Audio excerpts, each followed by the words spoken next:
This is Political Junkeez with Brian Howie and London Thomas. Hi again, everyone. It's Brian Howie. Welcome to Political Junkeez, the podcast for those hooked on politics. Joining me today, once again, as always, and as preferred, global traveler, fighting out of Atlanta. Voice of reason sometimes. I try. Even when he's wrong, he's right. London Thomas, how are you? Great, bro. Good to see you, Brian. And in studio, joining us, properly distanced, she's at least 18 inches away from me. She's a Las Vegas legendary nightlife queen, proud mom, Sin City party royalty, common sense advocate, Kalika Moquin. How are you? I'm good, Brian. How are you? Thank you for having me today. And we might have, are we having Tito Ortiz jumping in at a moment's notice on the Political Junkeez satellite network? So he might be jumping in shortly. I believe he is. I trust that he is. So I'm going to save something for him when we want to get into. But one thing I want to talk about quickly off the top, because I feel very strongly about it, is Melania Trump. So this has been a big week for Melania, good and bad. As of the time we're taping this, she gave a speech at the Republican convention, took a lot of crap for it. There's a lot of reasons why she takes a lot of crap, but I want to go back a couple days ago when she announced a renovation of the Rose Garden. Now, the Rose Garden was something that was initially designed by Jackie Kennedy back in 1962. And this thing, if you have ever been to the White House, have you ever been to the White House? No. I mean, near the White House? Okay. No. If the White House was a piece of real estate, it would be a tear down. It is an absolute dump, okay? There are literally, if you're in the White House, rats running around, and wow. I'm talking about literal rats, whatever your political affiliation. Yeah, I can imagine. It just needs a lot of work. They spray paint, it looks good on TV, but it needs a full renovation. So Melania took it on herself to renovate the Rose Garden. So she hired two top landscape architects to help her out. She got rid of a lot of bug-infested bushes and trees and all this kind of stuff. And the hate that Melania got for doing this. Why? I think you know why, but I'm talking about, so if people don't like Melania Trump because they don't like her husband, right, or you think her husband sucks, well, I think this level of girl-on-girl crime, I think, first of all, start with your friend circle, maybe move up to Hillary Clinton, and then take your shots at Melania. Like, Melania did not sign up for this. So yeah. I can't tell you the amount of women that all of us know who married shitheads, whatever you think of it. So the fact that she has to deal with the hate when she's trying to spruce it up, at one point on the Rose Garden, so all of the media ran these side-by-side pictures of beautiful rose bushes and sort of this boring new version of the Rose Garden that they did. Well, the pictures that they ran on the left were April of 2008 when roses are fully in bloom. The new pictures were run from August right now when roses will not be in bloom for another 8 months. So it looks crappy. It looks crappy. It's a dishonest narrative. It's a dishonest story. But the level of hate, so I'm glad to have a woman in here today. Mm-hmm. Why do you think women look for reasons to tear other women down? And especially on political things. Yeah. Now, if you don't agree with me politically, this girl-on-girl crime, I think, is so dangerous. Yeah. No, I mean, I'll definitely talk about it. I think it really starts at a very young age. It starts in middle school, and, girls bully, and they get a high off of it, and they do it because, they're insecure, and then it goes into college and girls join sororities, and it's like the same kind of high school drama bullshit. I don't really, we allowed to swear on this podcast? Fuck yeah. Okay, all right. And, they just don't ever get out of that mindset, and then they get married, and then it goes into like mom cliques. Like the mom cliques are like the worst. Like they literally will like tear down like moms that don't breastfeed because you're supposed to breastfeed, and they'll find any little reason to pick a mom apart that they feel like is doing a different job parenting than them to make themselves feel better about being a better parent. Wow. So it's horrible, and I'm a mom, so I'm part of these groups, and I'm just like, okay, I really can't with these women anymore. Childish, but right? It's so childish. But they'll find anything they can latch onto to project that, that hatred. It starts at when, like you said, middle school, 12 or 13. Are you going to wear that? Are you going to eat that? Is he going to call you? Blah, blah. And this insecurity, this neuroses gets into the women. Now, I'm not letting the men off the hook because they will prey on that down the road, but they didn't cause a lot of it. No. Yeah. And so at that level, I'm like, even if you don't like her husband, or even if you don't agree with her politically, she married at that time, he was in his 50s. He was a successful guy in New York by any reasonable standard. He was certainly an eligible bachelor. She was 35 years old, which is not the easiest age for even the most attractive woman to land a guy, especially when she wanted to be a mom. She's an immigrant. She grew up poor. There's a lot to like about her story, even if you don't like it. And I hate her. She's stupid. When she gives Bette Midler tweeting out, ridiculous. She doesn't even speak English. It's how could you it's awful. Trash them about speaking English, but then you're so pro-immigrant. I know you're so pro-immigrant, but that's how a lot of it got exposed politically. This whole Melania thing was rooted in a lot of stuff that goes deep. Well, that's what Brian, I think that it has a lot to do with, like in Melania's case at least, politically. It's like, if you disagree with anything that Trump does, no matter what he does, who he's associated with, they go down with him. So it lies outside of reason because it's not even reasonable. You would think women would look at another woman who's empowering and for inspiration, but instead they tear her down, not because they don't like what she's doing. I think it has a lot to do with either jealousy, envy, and then at the same time, and on the same time, they hate her husband. Well, yeah. And if you're pretty, you must be dumb. That's another thing. Because I can't handle she you is being gorgeous. both pretty and smart. She's gorgeous. Kayleigh McEnany, she's fucking badass. Yes. No matter what she is, she's good. She's blonde. She's pretty. She also went to Harvard Law School. Okay. Yeah. So they're like, Trump just hired her because he's pretty. He has a long track record of hiring not pretty women, very pretty women. He does want the job. Yes, women. You don't have to like Kellyanne Conway. She's about to leave her position. Right. Every company in America would hire her to be an advocate 100%. for her. Go on down the line. Hope Hicks, Ivanka. The amount of crap that Ivanka takes because she's loyal to her father. Her company got hit, didn't her? I think she had a fashion line. I mean, everything. So you can think people are like, nepotism, what are her qualifications to be in the White House and working? Well, what were Hillary Clinton's qualifications back then? Right. She was just the wife of the governor, and she used to be a lawyer. Yeah. And he handed her health care. Okay? So if he's handing... So, again, I'm not defending Trump. I'm more against... you don't have to love Melania, and you certainly don't have to love Trump, but the fact that you hate her when all she did was her husband got a job that she certainly didn't want to have any part of is, I've always been fascinated by the girl-on-girl crime. Yeah. And, Well, I just know, just personally speaking, when I've gone through hard times in my life, like let's say whether it has to do with an ex-boyfriend or, whatever it is, I kind of project that hate. I find things to hold on to. Like I used to be really, really anti-Trump, and I would look at some of my posts now and I cringe. So I'm like, I can't believe I said that. I'm like, but I feel like it was more came from a place where I just needed to get that anger out, and I was like, okay, well, I'm just going to attach it to this person that I don't like. He has become a punching bag. For a lot of people, and I think that's kind of he's a symbol, but he's people are like Trump, a lot of people want to throw a rock through a window back in 2016. Trump was the rock, okay? People are like, I don't care who he is. He got lucky. He hit a moment in time. There was a lot of reaction. People now are so angry that we cannot have proper dialogue about anything. When people go on dates now, you might have been, 10 years ago, 20 years ago, you might have been married to somebody for 2 years before you said, hey, how do you vote? Like, it just didn't come up that much. You might know maybe like pro-life, pro-choice stuff, but in terms of somebody, how they feel about it, now it is not even on the first date, not even at the appetizer. It's before I'll even going out with you. I need your referendum on where you feel about Trump before I will date you. Yeah, it's true. It's crazy. Like, we were just speaking in our industry. I never talk to anybody about politics. I mean, we're for too the busy longest getting hammered till 3 too busy doing so many other things. Fun stuff. Remember that? But now, it's even in my own industry. I'll be at work sometimes. The light tech has an opinion.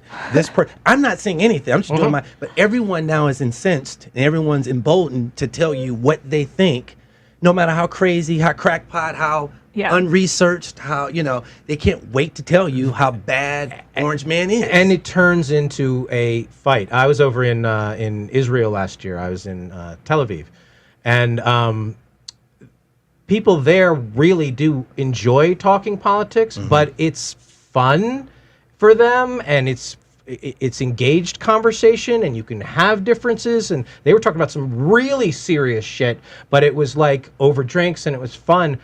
if we disagree with each other here, and that's why I bring back to sort of the women supporting women and everything, we don't support each other as people anymore. No. It's like if you don't align with me across like these 6 things, Right. I can't even be. We're supposed to agree on everything. Yeah. Supposed to agree with everything. Who agrees Yeah, with anything? yeah. It's like I'm a everything. good person, you're a bad person. Like, Right. that's the end of it. I don't agree with my family on everything. So how am I well, supposed to agree that's with the same strangers? thing. Yeah. Like I brought up the dating thing. Now there's pressure in the black community. You better date black women. You Yeah. better date black men. You better not like that. They're really coming into the bedroom or your personal preferences that what you want. Do you feel pressure to date a certain way ever? Who, me? Yeah. Have you ever No, felt pressure no. to date black or white or anything? I don't care. You've never, but have you ever heard it? Yeah, of course. What I is- mean, it's always been a part of the black community, time immemorial. You should do this. And the more political things got, the more you should do this. You shouldn't do that. Who you hang out with, like. I have friends of mine who look at my social media, and because I lived in LA, I have a lot of friends that are white. It just comes with the territory. But my friends in Atlanta can see that and be like, what is all, can you still relate to what, I mean, did you go Hollywood? It's like, dude, it's not like that. It's people are people. Yeah. At the end of the day, people are people. It's like this ethno-nationalism thing is getting on my nerves. Like everything's racially divided now. Yeah. You know what I mean? It is. It is. Crazy. And to me, that's why I'm kind of separating myself from the Democrat Party, because I feel like they're the ones that are really being racist. I hate to say it. But it's I like, agree with you. I was in your shoes like it's a couple of years ago. There's hypocrisy on both sides, of course, and we used to be that both sides could sort of dismiss the fringes on each side, but the fringes are getting smaller and the middle is getting muddled, and Yeah. it's almost like there's a really clear line here that you have to be on one side or the other. You can't have one foot on one side and one foot on the other. People really want you. You're either with us or against us, which other side you're on. And I don't know how we get off of that. I don't Yeah. know how we change that. Brian, because I don't think I don't think if Trump wins, that's not helping. And if we elect a 80-year-old guy whose running mate accused him of being a racist about 3 months ago, I'm not sure that's the answer either. Crazy. it's I gonna, was going to say that, you were talking about one side says you have to think this way and the other Yeah. side says, well, you have to think. I find, I don't know if you feel the same way, but I find that Republicans, believe it or not, and conservatives are far more embracing in terms of having a dialogue. Even if they Yes. disagree Yes. with your standpoint, They they'll will- still sit Yep. and talk to you. Yep. Like, again, you could wear a Black Lives Matter t-shirt and be amongst conservatives. No one's kicking your ass. Yeah. But if you were to walk into a Black Lives Matter with a Make America Great Again hat or MAGA hat on, you might not get out with your life. Oh, I yeah. mean, It's horrible. So it's just a difference in ideology, and I think things have changed a lot. Yeah. Because the Republican Party is pulling in a lot of more influences from, the LGBT community, the black community. There's a lot of voices that weren't prevalent, I think, in my parents' era or grandparents' era. You know what I mean? And a lot of times, because everybody is shouting so loud, it is, what are we exactly fighting for? So, like, what's going on in Portland and what's going on in Seattle and what's, as we record this, going on in Wisconsin, those are not black people.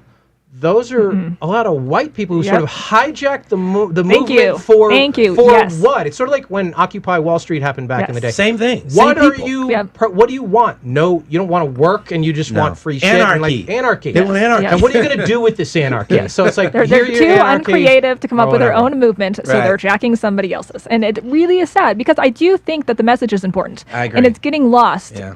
in everything In the else sauce. people want to complain about and they're mad about. And know, you can just- never make them happy, right? Yeah. No matter what you give, no matter how many times you apologize. Yeah. I remember what was the Portland mayor. He apologized. They told him, they want to recall him. This Seattle mayor apologized. Every time you kind of give in too much, it's never enough, and they sense that as weakness. So I get that. It's sort of like, what are we fighting about? Right. Then it is, For. what are we fighting for? Who are we fighting Against. with? I know. What are we fighting against? And there, if you ran around with a camera and you ask 10 people, you're going to get 10 different Different answers. answers to it. Yeah, there was this girl on this video I watched the other day of one of the incidents in Portland, who was going on a rant about the people eating at the fondue restaurant. Because how dare these people eat at a fondue restaurant when there's homeless people on the streets? And we need to bring the homeless people up and the people eating at the fondue restaurant down. And Socialism. no one should be eating at the fondue restaurant unless everyone can. It's like... I love fondue. You can't eat at fondue in L.A. because none of the girls want meat in their Yeah, and like, cheeses. I mean, I feel for homeless people. I support that, but vegan. yeah, it's just, it's crazy. It's like, well, maybe the people eating the fondue restaurant worked 60 hours last week and they wanted to have a drink. Exactly. Well, it's sort of like, back when the Women's March happened. And I said at the time, I'm like, I'm not sure this is going to get anywhere because I don't think everybody here is on the same page. Ideologically, they're not. We hate Trump, women's rights, this. Two of the sort of loudest, I'll just say loudest voices of recently, Rose McGowan and Alyssa Milano, had a huge cat fight because they're not on the same page anymore about Me Too or whatever. Somebody's going to clear up a cat fight in about 2 seconds here, hopefully. MMA legend, UFC Hall of Famer, and now I think he's a aspiring politician or an actual politician. Tito Ortiz joining us on the Political Junkeez satellite network. How are you? How's everyone doing? How are you doing? Good to see you, brother. I just want to correct you a little bit. I am not a politician, but let me tell you, I'm an American who's here to speak for we the people. And I'm doing this here in my city of Huntington Beach. And I had a big eye-opener this year. And June 6th, there was protesters downtown HB, and they said they were going to destroy our town. And it wasn't going to happen. Not on my watch. No way. I've lived here my whole life, and I had to make sure that I defended my town. I called about 40 of my friends, 4 of my special force friends, and He went hard. He went hard. So we stood there. We made sure it didn't happen. And, now I stood there for about 10 hours on my feet with no restroom break, no meal. And I stood there from 10 a.m. until 7 p.m.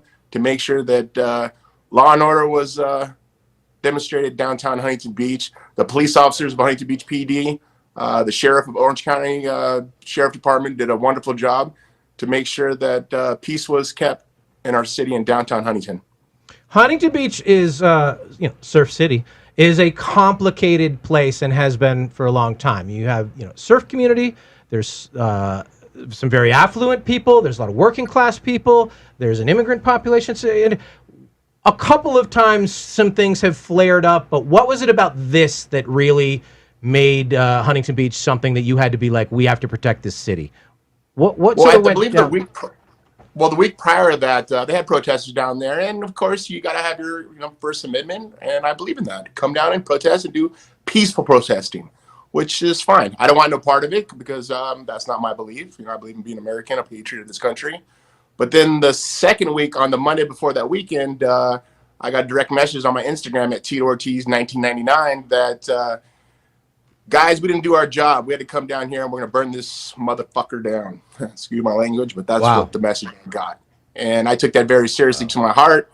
Born and raised here in Huntington Beach for 45 years, and it wasn't happening on my watch, like I said. So I had to make some calls, and we made sure our town wasn't burnt down. And we stood our ground. And all my friends, we wore T-shirts that said HB Strong on it. And we stood in front of the buildings, and we made sure that none of it happened. And it was semi-peaceful protest. I think there was one scuffle that ended up happening, and good thing I got kind of some intel from one of my friends who's a Los Angeles sheriff, and he told me that these guys are going to try to start a scuffle in the middle, and as soon as you rush them, they're going to flank you from the side and get you in the middle where the officers don't know who's who, and they're going to start arresting everyone. And that's how they do situation, it. Did you so feel that situation like did happen? And I'm glad I did my recon of it. And, go ahead. Yeah, a lot of these protests were sort of meant to feel spontaneous, but they were obviously very well organized because a lot of law enforcement people knew what was coming. Who did you feel was pushing this? What was the group that was like, we want to burn down Huntington Beach of all places? Well, I believe it was the BLM people, and I think it's been hijacked. I have nothing against. Just talking about just saying that. I mean, they have been hijacked. I mean, I have a bunch of African American friends. I mean, I'm Mexican American myself. I have 1% Cameroon, so I actually have black in myself also. I'm a mutt, and I get it. But at the end of the day, I'm an American, and I had to defend my city with my friends and my patriots here in Huntington Beach. And all of a sudden, there's a picture on Facebook saying, oh, look at all these white supremacists. That's what they call anybody. I had an that African pushes American guy back. to the left of me. I had an Indian guy to the right of me, and I had a different Caucasian guys with me, of course, but far from skinheads. You know, back in 1993 when I graduated high school, there were a few skinheads here, but all the locals ran them out of this city because we're not about that. We're about being patriots. We're about caring about our city. And of course, 4th of July has always been a huge thing for us, for our parade down here. And it's about the community, about the family, about religion, freedom of religion. We're hard workers. We're dedicated to our city. We're dedicated to our town and state. And it just seems like things have just have been spiraling down worse and worse. 2020, I wish it just would go. Yeah, I mean, you bring up November 3rd, it's going to go away. yeah. I just can't wait to that time. You bring up being a Mexican American. You brought up what it means to be an American. The thing that dominated the 2016 election that has sort of taken a back seat, and it's still a problem because I don't think we sorted it out, is immigration. And so that's a complicated subject, especially for California. Where do you think we are in terms of that being an issue sort of moving forward? And is there a solution in your mind how we handle that? 100% there's a solution. Making sure that every person that does come across the border, it comes across the border legally. And that is very important because the people who are trying to come over from Mexico or South America, they're trying to get away from the corrupt politicians. They're trying to get away from the corrupt, the country that they were in. That's what Donald Trump is fighting for. I mean, I worked for Donald Trump back in 2008 on Celebrity Apprentice. Back when all the rappers used to talk about him saying, oh, we're Donald Trump rich and this is our American dream. And then all of a sudden when Obama said that the American dream is no longer alive here in America, that was sad. And I think that's one of the reasons that Donald Trump did win, because he brought back the American dream. Now, all of a sudden, let's fast forward this to 3.5 years later. Now we're almost going to 4 years later. The left has hijacked America. And it's time for Donald Trump and the rest of the patriots of America to stand their ground. And it's about we the people, to make this about the people, small government. And people started saying, oh, yeah, but what's happening across the rest of the world? The COVID thing. People got to understand, this is New World Order that's trying to take over our world. And Donald Trump is finally, for once, standing up and standing his ground and standing for each and every one of us that are patriots of this country, of America. And the rest of the world is following suit. And it's very, very important because of a person who's a billionaire, willing to sacrifice everything, his name, his recollection, everything that he has worked for to become president. I mean, I think he's lost over $1 billion over the last 3 years as being president. He wanted to come in and fix something that no one else is willing to fix. And this is a true patriot that I support. And, I get a lot of slack, not as much as I used to from my Mexican friends. I think they're starting to learn, with hard work, dedication. We all love to win. We believe in freedom of religion. These are the type of things, the qualities that all Americans have. And I think they need to understand and get educated on what the future holds on November 3rd. Immigration, thoughts, opinion? I agree with Tito. Let everybody in. Let nobody in. I agree with Tito. Tito says a process, because the process is backlogged and the process is the process is broken. So yeah, Trump was like the simple process. Let's break this down simply for all the viewers. Okay, so let's say I own my home and I wanted somebody to come stay in my house. I'm going to do a background check on him. I'm going to see who he hangs out with, if he has a job, right? If he's willing to clean up after himself, if he's willing to chip in on some of the utilities, if he's willing to chip in on food. Let's say we cook a meal, if he's going to help me clean, well, then let's switch it back the other way. If that same person was in my house, he didn't pay for the bills, he didn't pay for anything, he was just living there free, led the house a mess, would I want that person in my house? No, I wouldn't. Yeah, I want someone to be a part of this community, a part of this country that we live in a positive manner. And that's the number one thing, man. You want to live the American dream, you got to work for it. There's not one thing in your life you have something given to you. Not one thing. People do underestimate how hard it is to move to other countries. It's really hard to move to other countries. Australia has an interesting sort of immigration policy. They're like, what can you bring here that we don't have enough of? Well, that's Canada has the same thing. It's like, are Are you a good juggler? Right. We don't have enough. It's a weird pretty set cool. of skills that Interesting. might get you into Australia. What's that called? It's like you need to bring. I forgot what the word is. I forgot what it is Bring either, something but to it's the like, table. huh. So something to the table. it Bring should them be to the table, exactly. It should be In a difficult. positive manner. It should be challenging, but I think we have been dealing with this problem. This is not a Trump problem. This was not an Obama problem. This goes back a long, long time. That I'm not sure the demand to come here is going to be quite as great as it was. One benefit, but people do want to come here, and we do get a lot of smart minds from all over the place. And to let the right people come who are here for the right reasons, the system still doesn't get allowed to be developed because there's still the shouting and there's still the We like trade the those people, like the get the people that noise. don't like America out Yeah, and let the that's people what like I say. America Let out. them Yeah, go. all of the and let people who that say I don't be want to here live in stay here." America, it should be a nightclub. It should be one Yeah, in, one yeah, out. yeah. I think we can do that. Tito, let me ask your question about the recent. As we record this, there was yet another shooting going on. It happened in Wisconsin. I grew up in a very white, very low crime, very low police presence neighborhood. Yet I knew if a policeman said to me, "Stop," and I did not, the next line might be, "Or we'll shoot you." So I feel like this is a conversation we can't say out loud, because if a police officer, uses his firearm, the first reaction is it was because it was racist, and the second reaction is because something's innocent. And I know police need a lot of retraining, and I know we got to rethink that or whatever.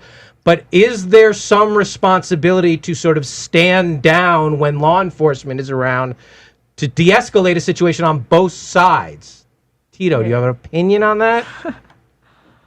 Did we lose him? Myself, I get pulled over, once, twice a year, maybe 3 times a year at the most. We're rolling through stoplights, and the first thing I do is when I pull over. I can't help it. I live in Huntington Beach. I can't help myself. We surf, we slide on in through we rolling stops. That's the Huntington Beach stop. So the situation, and I hope all listeners kind of listen to this because it's pretty common sense.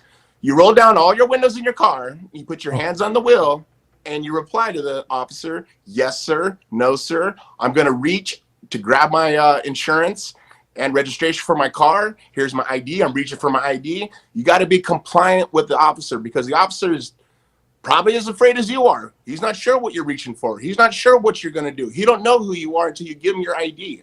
And myself, as being Tito Ortiz, former world champion, business owner, I still put myself in that situation as being compliant as possible, to make sure this officer can do his job the right way, where he feels comfortable, where all my windows in my car and my Rolls-Royce Phantom are rolled down, and I'm giving my ID, I'm giving my my registration and my insurance, and I'm saying, "Yes, sir, no, sir." And the first thing was like, "Well, did you know you ran through that stop sign?" And I go, "I thought I stopped, but I apologize." I'm Tito Ortiz. This is my town. No. I don't hold above anybody ever in my life. I try to stay grounded. I try to stay humble. And I think that's what keeps me real. And I think that's why I have had fans over the last 23 years of competition, because I'm a humble man. And I want to make sure that you got to abide the law. Law and order needs to be restored in this country no matter what. The blue line matters because they're taking care of our community. They're taking care of our cities, our states, and our country. And yes, there is some bad officers out there. Don't get me wrong. There is some bad officers out there. But there's a lot more good ones than there are bad ones. Getting pulled over as a woman, and have you gotten pulled over? Yes. Is it still, as a man, I'm like, well, nobody's giving her a ticket. She's a hot chick. There's no tickets no, for you. I've been to jail 3 times. Really? Yeah. Mm-hmm. It's like it's not been fun. Hands up. So, did you? yeah, were you resisting? I've never resisted arrest, and that's why I try to put myself in that situation. Like, I'm like, this, since we were bringing up what happened in Wisconsin, I try to think, okay, if that was me and I was pulled over and I wrestled a police officer and I got tased and I still stood up, and then I walked over to the car and I said I had a weapon and I tried to grab something, and then I got shot. You take your chances. And that went viral. It would be completely different. It wouldn't say, "Oh, this poor girl." It would be, "That dumb white bitch didn't comply." Yeah, exactly. I agree with that. What are your? I mean, Same thing. What? So are you like? There is a problem, and we do have to do a lot of retraining on police officers. We have to do that. Yes. Until that happens, Right. do what they say. You do have How to put hard your is hands that? I don't understand how But hard it's their that is. entitlement to not. Like, I don't I get feel it. too important to listen to what you have to say. I feel above you. I feel above the law. I lived in Los Angeles for about 7 years. I had my car from Georgia in Los Angeles with Georgia tags still on the car for a while. I got pulled over in LA with Georgia tags plenty of times. One time they took all my equipment out of the car, all my music, everything. Yes, sir. No, sir. Put everything back. You can go on your way. I didn't go, oh my God, F the police. Fuck y'all. You fucking, what the. I'm out of town with Georgia tags on my car. Some of these things are common sense. And look, I said, I don't know where along the line common sense went out the door and everything became hyper racial. I know. It's just no if personal one person accountability gets for killed, anything. it's an epidemic. They're just killing all of us. If you shoot a taser at a cop and you get shot by another cop, I think you took your chances. If you wrestle a cop. If you are high as a kite and wrestling a cop and whatever, you shouldn't get a knee in your neck for 9 minutes, but you might get shot. Like it is, there are guns and there is law enforcement and there is a problem. So Tito, you're right. We have to do a better job of retraining. We have to do a better job of everything. But until that happens, try to avoid getting the confrontation. People probably needs try to stop. People just stop. need to obey the officers. I mean, they're just trying to do their job. They want to go back to their families. They want to go back home and just get paid and do their job as all of us hardworking Americans want to do. Do your job, work your 9-to-5 job, get back home with your family, be happy, and go through the next day. Now, when you do the confrontation in between that, now that raises the stakes on both sides. These officers are just trying to do their job. And I know a lot of police officers. I mean, when I was younger, I got roughed up as a kid. But I was a kid doing stupid stuff. I shouldn't have been doing those things. But once again, I learned from that. And I was able to not do that mistake again, but I was able to understand what the officers are there to do. They're there to serve and protect our city, and that's what's important. And people need to understand that and stop playing a victim. If you want to be a victim, be a victim for the rest of your life, but stop being a victim. You make a mistake, okay, officer, I made the mistake, I'm sorry. Like I said, when I get put over, I go, officer, is there any possible way to get away with a warning? And about 9 or 10 of the times, the officer lets me go because I'm compliant. I'm being good to the officer. I'm not trying to make his job worse. I'm not reaching for things in my car and being quick and trying to that's just wrong. You shouldn't do that. And like I say, I think a lot more people need to be compliant and stop playing the victim role. You continue to play the victim role and you can be treated like a victim, and it shouldn't be like that. People, it's sad. How do you handle personally de-escalating situations? Because you must have found yourself in situations where either somebody was drunk or somebody wanted to take a shot at the champ or somebody how do you, because obviously you could just end it in 2 seconds, but you don't want to get involved in that. How do you de-escalate that? Well, there's two different situations. There's situations that are at a bar when a guy's drunk and he comes up to you and with myself and tries to start a fight, and I'll stop and I go, hold on a second. What do you do for a living? He's like, well, I'm a construction worker. And he goes, okay. I go, well, so you wake up about maybe 5 in the morning, 6 in the morning, you go and brush your teeth, put your underwear on, socks on, work pants on, work boots, work belt, t-shirt, and you got to be on site about 6 o'clock, 7 o'clock. You work from 7 o'clock until 9 o'clock at night or 8 o'clock at night, and then that's your day. Here's my job. I get up about 11 o'clock in the afternoon, or 11 o'clock to 12 o'clock in the afternoon. I put on my running shoes, put on my shorts, brush my teeth. I go do a 4-mile run, come back, I eat a little meal, go back to the gym. We put on shin pads, gloves, mouthpiece, cup, and we kick and punch each other for about an hour and a half. Then I come back, have another meal. Then we come back and do jiu-jitsu and wrestling, where we try to choke each other, break each other's arms and legs. Then I come back, have another meal. Then I go back to the gym and I lift weights for about an hour and a half. And I'm done about midnight. You want to show me how to build a house? By the time that conversation is over, he comes to realize, wow, this guy took that much time to talk to me about this. He's like, what are you drinking? Let me buy you a drink. And that's how you de-escalate the whole situation. When you get one person who's negative towards another negativity and you put it together, it just escalates completely worse and worse. But you're able to de-escalate it and drop it down where it's a conversation between one and another, one human to another. Don't matter what color, race, or skin color, anything like that. It shouldn't be about that. It was never about that. And the reason I say that, because I have twin boys who are 11 years old, and it wasn't until about 3 years ago where they realized that the kids at their school, they weren't just brown He was like the coolest ever. Some brown kid. I was like, and kid rolled up, and I was like, yeah, there's a little black kid right now, and kill her. But they didn't know the color difference. They didn't know that it's a black kid or a brown kid. It was just the color of his skin. That was it. And that's what parents, not all parents, some parents, they try to find a racist separation to separate our children, but they shouldn't really do that. Yeah, I think we need to come together as Americans and do the right thing as parents. Be responsible parents, because these children aren't being asked to brought into this world. We want them in this world. You got to be responsible. You got to take care of them. You understand, I grew up without a father. I never had a father figure ever. So I want to be everything to my kids that my father never was. And I got to make the decision of being a responsible parent. And it starts out by being a responsible patriot of being a parent. I imagine your twins wrestling all day long, or is that not true? No, they do. They wrestle in jiu-jitsu and kickboxing. They all can day defend long. themselves. My oldest son, Jacob's in wrestling, high school wrestling, and he's a stud also. But they're respectful. You know, they as soon as they walk in the room amongst other peers, they'll walk up to an older parent or just an adult and shake their hand and say, "I'm Journey, I'm Jesse, nice to meet you." And I teach my kids respect. I teach them values. I teach them, That's what to we're be missing. honest, to not be lies. The things how parents should really raise their kids the right way. Don't be a victim. I wasn't a victim. I could have been a victim. They, I mean, my parents are 100%. heroin Yep, addicts. Nailed it. What do you, Kliegel, what do you tell your kids about Bravo, Tito. police or what's going on in the world? What do you tell them?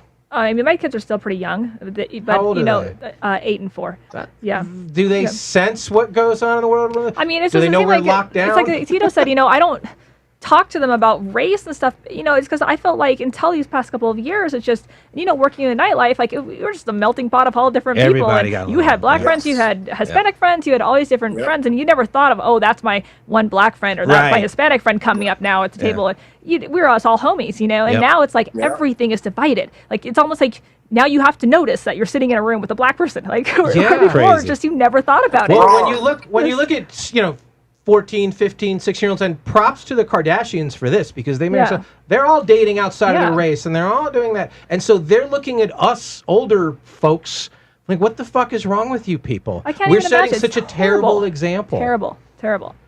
Yeah, and the It news is starts at responsible. home. At the end of the day, it starts at home. It does start at home. Yep. If you're gonna bring a child into this world, you need to do it responsibly, respectfully, with honor, and you got to have integrity, and it's very, very important. And let's throw the color outside the window. Let's forget about that. Let's see who's respectful. And I say that what I say who's a racist person is an ignorant person. That's a racist person. Someone who's ignorant and doesn't want to see the truth and are looking for excuses to be the victim. And I refuse to be that person. I refuse my kids to be that person.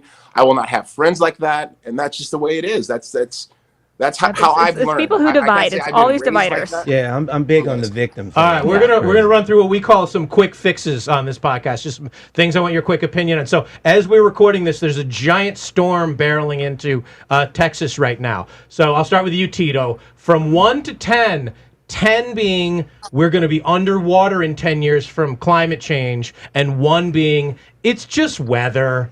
Where do you stand on that? About 4.5. Because I live on the water myself. I mean, I live on the water. I worked my butt off to get where I am today. I came from nothing. I've been able to achieve the American dream. But I see the storms. I see the differences of other ice caps are melting. And I don't know. We got to do things the right way. And not just here in America, but in China and all the other countries that do produce mass toxins. They really do. We got to clean it up. Thoughts? 1 to 10. 1 being it's just change? weather, and 10 being, oh my God, we're going to all drown in 10 years. I'm a pretty big climate change. I believe in it. So strong. I would say 7.5. Good. Yeah. All right. London. I'm 1. Okay, explain.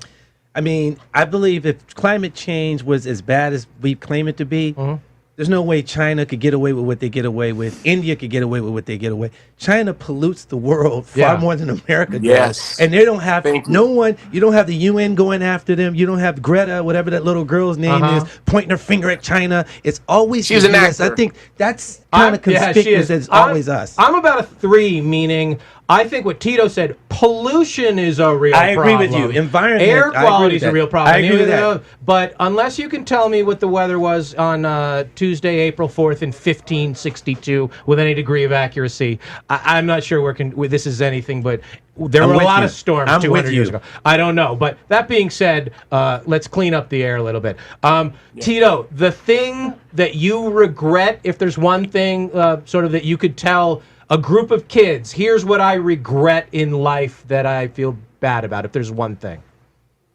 God, everything I've done, I've really taken responsibilities of my actions. Regret, gosh. I don't know. I guess wearing a T-shirt against Dana White saying Dana White's my bitch. I think I should never do that. but that was just promotion. So I don't know. I really I live my life the right way. I made a lot of mistakes. I don't make a mistake twice. But you got to learn through life by making mistakes. And if you don't learn from them, it becomes a decision. And you can't let that happen. And the second part of this question is, the thing we all need to do better is what? Respect our peers, number one. We need to respect each other. And of course, you got to give respect to get respect. And I think respect is number one. And our society in general is respect each other. Respect hard work, respect dedication, respect the integrity that each one of us patriots here in America that we do and across the world. You got to respect each other. And I look at that, and it's funny because I talked to my girlfriend Amber about this, and people from India, they really have great respect for each other. They have no racism, it seems like. It seems like my friends who are Indian, and not Indian here from from the United States, but from India, that there's really no racism. They care about each other. They care about each individual of respect, and I think that's what really matters. Yeah, we all need to travel a little bit and see the world and see how they treat you. I'm going to let you go because I know you got to run. I'm going to ask the same question to these two. Tito Ortiz, where can everybody follow you on the socials? Of course, on Tito Ortiz, and they're actually shadow banning the hell out of me. So you have to punch this in, and it's Tito Ortiz 1999. So you got to put TITO ORTIZ 1999. And of course, my website, I'm running for city council here in Huntington Beach. It's Tito for HBCC.com. Once again, that's Tito FORHBCC.com. If you can donate, help my cause. I'm just trying to get back to this city in a positive manner. I'm here to make Huntington safe again. Stay safe, be well, and most importantly, stop at the stop signs. Okay? I do now. Especially I'm running for city council. You got to stop at the stop signs now. Yeah, you I'm do. under a microscope. Tito, your Instagram is fire. I follow you on Instagram. You are fire. Thank you, sir. And that they're shadow banning me. And you know what? I try to spread the truth. I do a lot of my research. And I just try to do the right thing, man. Thank you, sir. All right. Thanks, buddy. Pleasure. All right. Same question. You regret what? If you have one regret. I every time I start to feel like I might have a regret in life, I try to get it done just to get it out of the way. Like, I really wanted to always live in New York City. So last year I moved there for 5 months just to do it, so I didn't regret it. So so you moved to New York last month? Last year. Last year. I came back, but I've been like, okay, well, I did it. I don't have to like pine away and beat myself up about it anymore. So, as far as the regrets, I'm kind of on the same page as Tito, where I take personal responsibility for my mistakes, and without them, I wouldn't learn and be a better person. So I'm thankful for them, actually. So I really don't have any regrets except for not doing a political podcast earlier. This was so much fun. There we go. Okay. And the second half of that I asked Tito, the thing we all need to do better is what? I think listen to one another, listen to listen, not just listen to respond. I think that's the problem with a lot of people these days and a lot of debates is, you could say something and you could even be talking from your heart and they don't even listen to you. They'll respond with something that honestly didn't have anything to do with what you just said. Yeah. So most people want to have monologues. They don't really want to have dialogues. So, yeah. You regret what, London? That we didn't start this podcast sooner. Seriously. Like, John's been trying for the last year to get me to start this. If we had got this going a lot sooner, we would be that much further ahead. I love it. So that's one of the things I regret. And the thing we all need to do better is what? I think as a society, we need to really take parenting more seriously. I think a lot of problems we see with the youth, a lot of problems we see in our society today comes from lazy parenting, no parenting, or a little bit of both. I agree.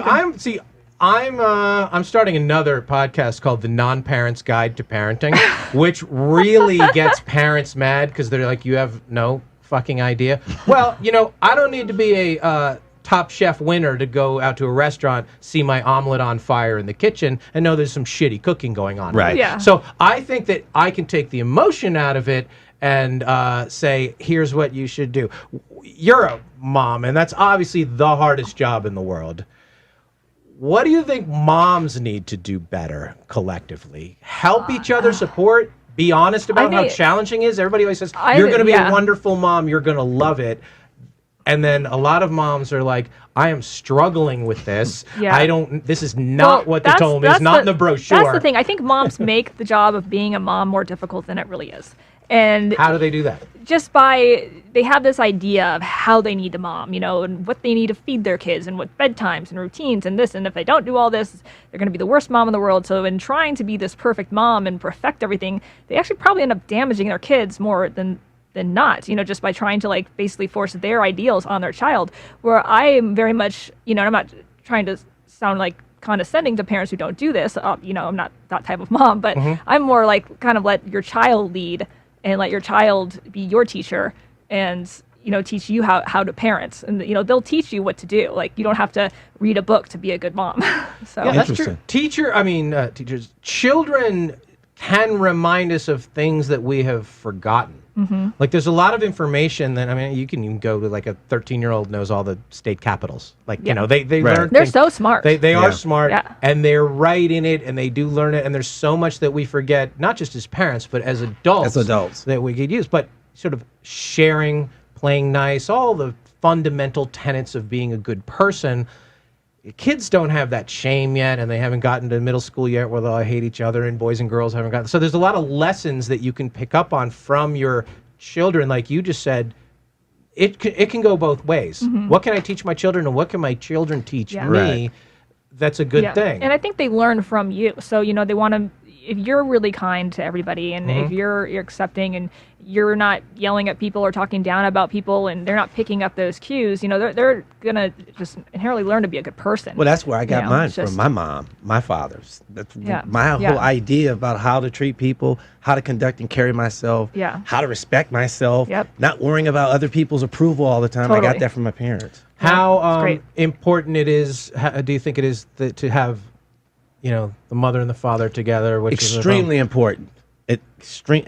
Again, in the black communities, I'm speaking specifically, that's one of the main issues in the black community. It's not police brutality. If you gave me 20 things that were the problems that black people are dealing with, police quote unquote brutality day to day for most people, that wouldn't even be in the top 10. Yeah.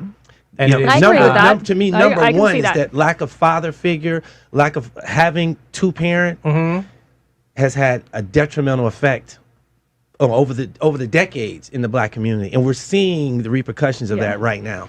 And here's my so I have 2 children. I have 2 baby daddies. I'm not with either of them. So sole custody of both? No, but I have a great relationship with both, which is good. And I think that's the thing. You don't necessarily have to be with the person to be able to offer a stable upbringing for your children. You just have to respect the parents, get along with them, not ever fight in front of the kids. Right, that's a big thing. Yeah, don't make it about you. Make it about the kids. Don't let your ego get in the way of the way you're parenting and raising them. And that's the biggest thing is people let their egos get in the way, and then they turn that onto their kids and damage their kids. They do. Return. Do the baby daddies get along? No, I don't think so. Does each baby daddy have to also take the other child who's not theirs occasionally on play? They must, right? Yeah, well, they're both super cool guys. And, I got to pay for his ice cream. He's not mine. Yeah, they're both. One lives in Oklahoma. So my daughter's father lives in Oklahoma. So he just sees his daughter, but my little one's hangs out with my daughter all the time, and the little one's father hangs out with her a lot. they get along great. I mean, everything can work. Everything does. I mean, my Yeah. parents have been together for 51 years. I don't think they like each other. So I'm not sure that was the best example either. I know a lot of married couples who want to get divorced just so they can have shared custody, just so they can get the Yeah. time off. Yeah. They envy. They're like, oh my God, especially moms, they're like, I would love it if we got divorced and I could send him away every other weekend or both. Or, I mean, Hey, it's Yeah. not a bad deal to like have like your single life sometimes, and then to be the parent. The it's other not a bad deal. A lot of divorced parents now are doing there's one house where the kids stay and then the parents move out in and out different, which is Oh, easier wow. on Yeah. the kids. So the kids Yeah. never move, but then it's like, That's who are actually you- an interesting That idea. is the interesting But idea. did you bring somebody in the bedroom? And then it's a weird germy thing, especially. But I have to COVID. applaud the creativity with that. It It sounds is. like it can I make mean, sense for people. People are, exchanging kids, with all their crap in the Jack in the Box parking lot every other Sunday. Like, that's hard on the kids. So to Yeah. make things as stable Yeah. for the kids as possible, and then the parents sort of move in and out of the bedroom every other week, there is something to be said Yeah. for that. Yeah, I think that's brilliant. Yeah, I love it. but then you have three places. You have yours, you have his, and then you have the home. But Gotta if be people making have that the money. means, make the money, and it's certainly something to consider for the kids. Yeah. Where can everybody find you now? You're gonna have a bunch of fans from this. My Instagram and my Facebook is just my name. It's at Kalikamoquin, KALIKAMOQUIN. Good. This was fun, This right? was good. Yeah, really fun. Yeah. This was a good. good one. You enjoy it? As far as Yeah, us, I like, love it. share, subscribe. Please review Political Junkeez. Your podcasts mean a whole lot in the podcasting and YouTubing ecosystem. And join us next time for another fix of Political Junkeez. See you then. Peace.